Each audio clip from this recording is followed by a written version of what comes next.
Hello YouTube, Goddard Radio Moscow here again with another beer review for you, as is usual. For this one we're going to return to Heidelberg, and we're actually going to do a review from a brewery that I've done quite a number of reviews for since I've actually been here in Germany. So we're going to revisit the Brauerei zum Klosterhof Heidelberg and have a look at the Bernsteinweizen beer. I'm not sure exactly what the difference between this guy and the normal Weizen beer is, or the Hefeweizen beer. I forget exactly how it was called, but I'm not quite sure what the difference between this one and that one will be. So we'll soon find out when we do the tasting of this beer.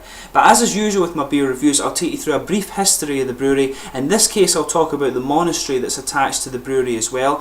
And like I always say, if you are simply just interested in the tasting of this beer, then feel free to go on towards the latter part of the video. You can also find the link to the brewery website in the video description, along with the link to my other videos from the Brauerei zum Klosterhof. So without further ado, let's get on with the history of this brewery. So it's actually a fairly new brewery. It was founded back in 2009, and it's actually, as I mentioned, linked to a very old monastery called the Neuberg. And the monastery is on the northern bank of the Neckar River, which runs through Heidelberg, and is actually located on the southern slope of the Kopfel mountain. Now in 1130 the Neuberg monastery was founded as a male-only Benedictine monastery, and apparently this was a branch of the Lorch monastery. Now at the request of the first Count Palatinate Conrad von Stauffen, who was the Lord Abbot Sieghard of Schauenberg, the monastery was changed into an independently run monastery, and this remained as the case until the year 1562. Now in 1232 the Lorch monastery, as I mentioned a second ago, the mother monastery of the Neuberg, was actually dissolved, and the rights of the Neuberg then passed into the hands of the Bishop of Mainz before passing on to the Worms monastery, and the Worms monastery actually held control of the Neuberg until the year 1806. Now documents have shown that the monastery was actually converted to a Zisterzienster monastery with the support of the Schonau monastery in the year 1303, and under the Prince Elector, I think this is the heir to the German throne, under Frederick I the Victorious, the monastery was actually converted or returned to the Benedictines in the year 1460. Now at the time of the Protestant Reformation, which was started in the year 1517, the nuns actually left the monastery, although this was a bit later in the year 1562, and this led to the dissolution of the monastery. Now at this point Neuberg was actually controlled by Brigitta, who was the cousin of Prince Elector Otto Heinrich, or Otto Henry as you might want to say in English, and after the nuns left she changed the building into an aristocratic home for women.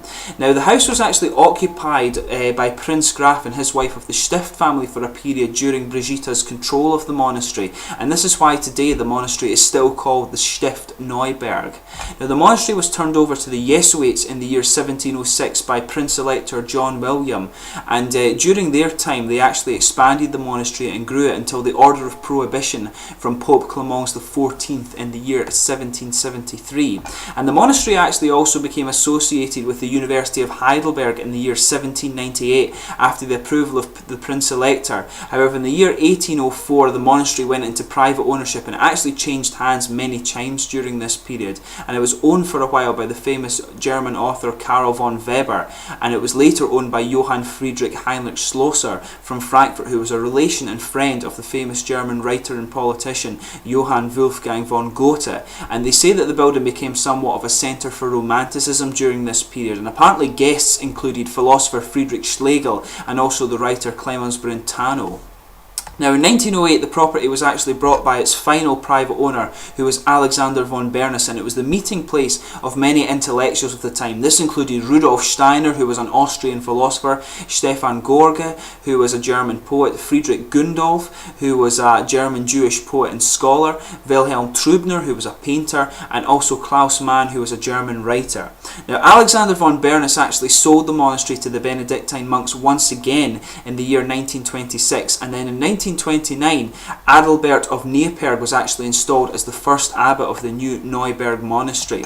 The monastery underwent renovations in the late 1940s and then again in the 1960s, and 1988 actually saw the appointment of Father Francis Helaman, who was the fourth abbot of Neuberg, and he remains in charge of the monastery to this day. And further renovations of the monastery were carried out in 2001 and again in 2010, and today there are actually a total of 15 monks living in the Neuberg, and they're very very well versed in breeding fish and cattle, but they're also well renowned for their horticulture.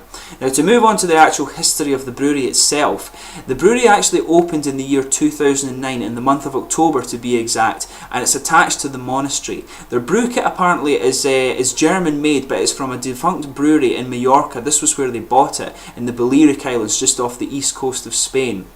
And they specialise in brewing organic beer, and originally they actually only produced the 0.33 litre bottles, but in 2010 they actually changed to producing the 0.5 litre bottles with the introduction of their pills, and they've been further expanding their range of beers since time, and I think they actually do over 10 different beers now, which is quite interesting. I think I've reviewed quite a few of them for you. I think it's 8 now that I've reviewed for you.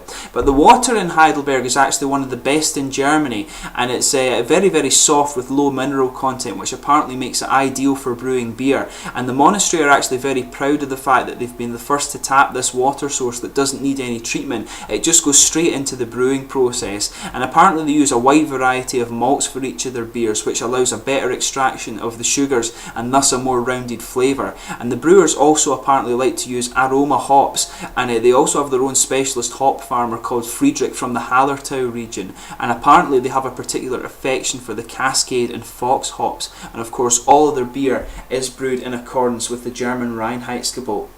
And I forgot to mention it at the start of the video, but the brewery is actually from a small village just on the northern bank of the Neckar River, maybe about a kilometre or so away from the Altstadt in Heidelberg, called what's it called, Ziegelhausen. Sorry, I was forgetting it there, but it's from a village called Ziegelhausen.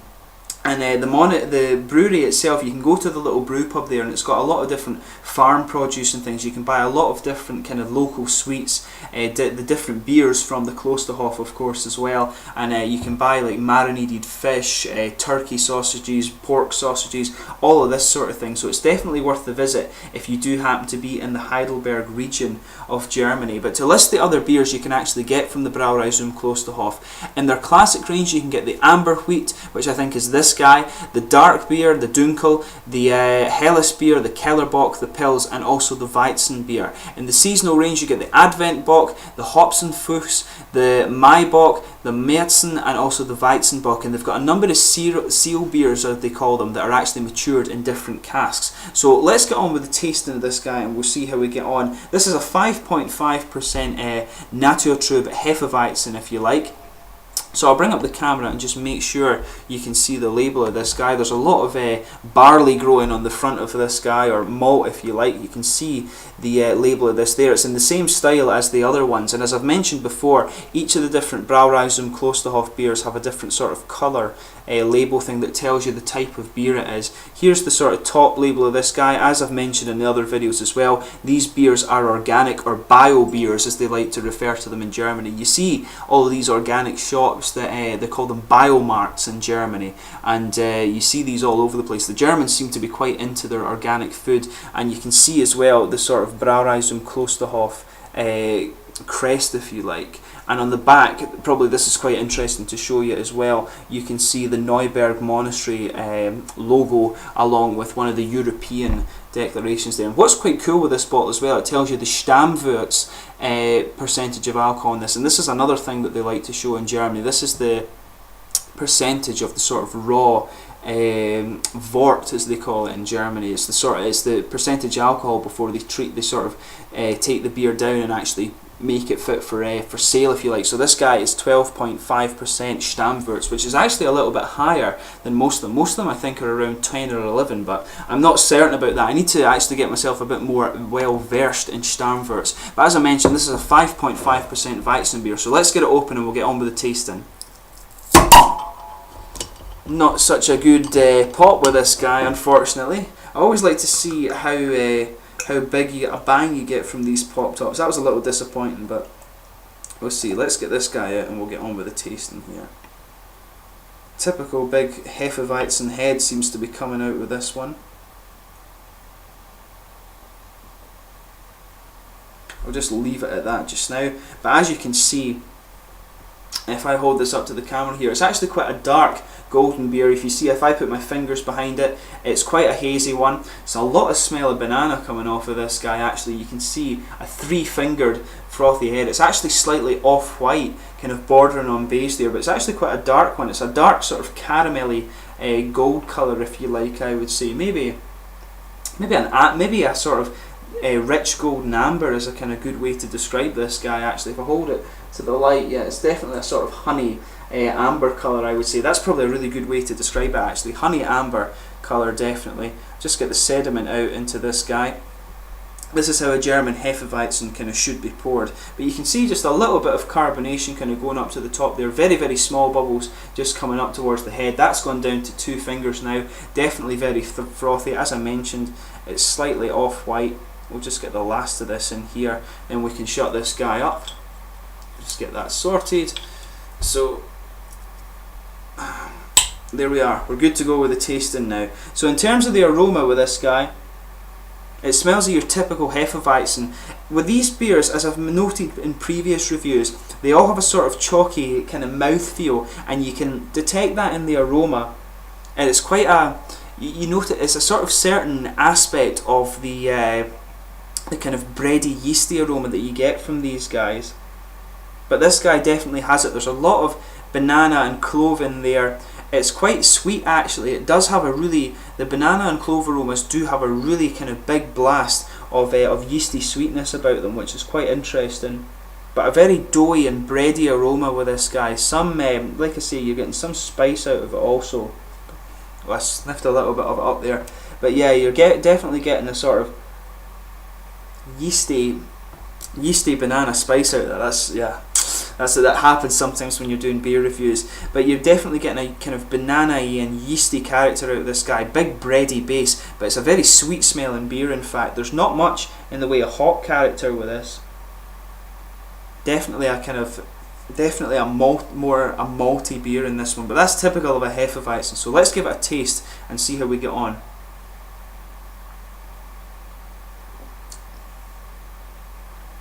It does have that typically kind of chalky mouthfeel that comes with these beers.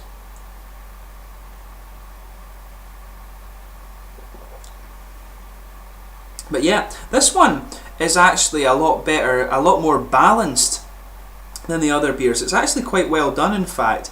The other beers that I've had before tend to be quite sharp with the sweetness, but this guy has just a nice mild sweetness that's kind of opening up the sort of bready and yeasty sweet malt base that comes to the start of the beer. It's actually very, very well done, I think. On first impressions, it seems to be a very well balanced flavour.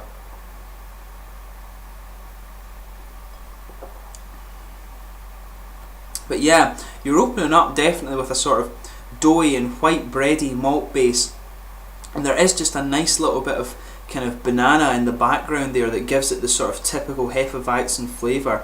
Maybe even there is a little bit of the clove in there, but that is very, very subtle.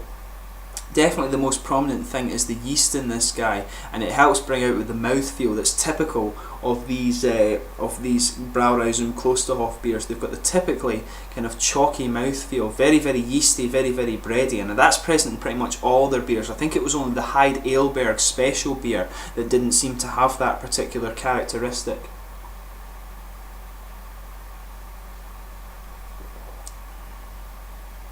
But yeah, the aftertaste, it's actually even just a teeny bit acidic on the opening, but it blends really well. This is very well balanced, in fact, the flavour of this guy. But on the aftertaste, there's not much in the way of hop character coming out. It's very, very smooth and very mild on the aftertaste. You're maybe even just getting a tiny bit of citrus, but the yeasty and bready character of this one's what's dominating the flavour. And it comes in quite sharp with the malt base, and then it just milds out. It just gets more and more mild as you kind of go on through the beer, and it just lingers in the middle of the tongue for the aftertaste. There's not really much you can say for the flavour of this beer. It's not so complex, but it's actually very, very well balanced. It's a lot, in my opinion, this particular Weizen is a lot better than the other beers that they produce. The Heidelberg was one I was very impressed with, but this guy in the half-litre bottles is actually, it's a lot better, it's a lot more balanced than the other ones I've reviewed for you before.